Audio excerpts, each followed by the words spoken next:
accepting Columbia's prestigious award, the Botwinick Prize in Business Ethics, Howard Schultz, chairman and global ambassador for Starbucks Corporation, told the following story during his acceptance speech.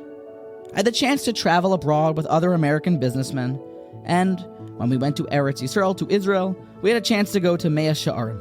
And then we had the unique opportunity to meet with the Mir Yeshiva, Rav Nosson Tzvi Finkel. Now, for waiting about 15 minutes outside of his office, before we were ushered in, the holy rabbi sat at the head of the table, while we, the American businessmen, sat around the table. But none of us knew that the Rosh Yeshiva had suffered from Parkinson's.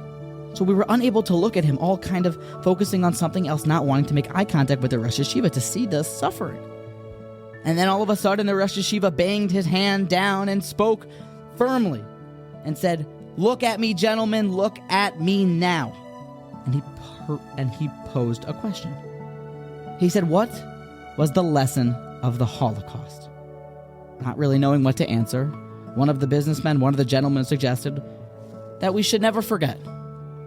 Dismissing that answer, the next one said, "Well, we have to prevent this." Again, not hearing of it. It's funny, Schultz describes how they felt like fifth graders inside of a classroom not knowing the answer to the math problem.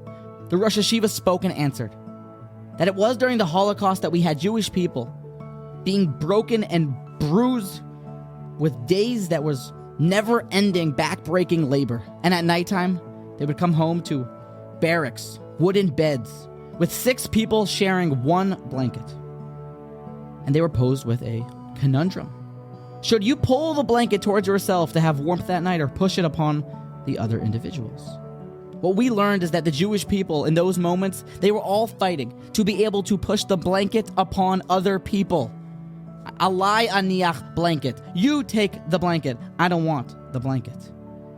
We learned during the Holocaust the essence and the strength of the human spirit. Gentlemen, go back to America and push your blanket onto other people. It's been too long since we've spoken about Rav Nosson Tzvi Finkel.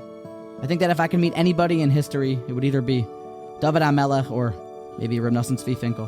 One of the most inspiring characters to ever live. He taught us our potential. He taught us our koach, what we are capable of. Let's take the Rosh Yeshiva Zechariah Levracha's message and start to push our blanket onto other people.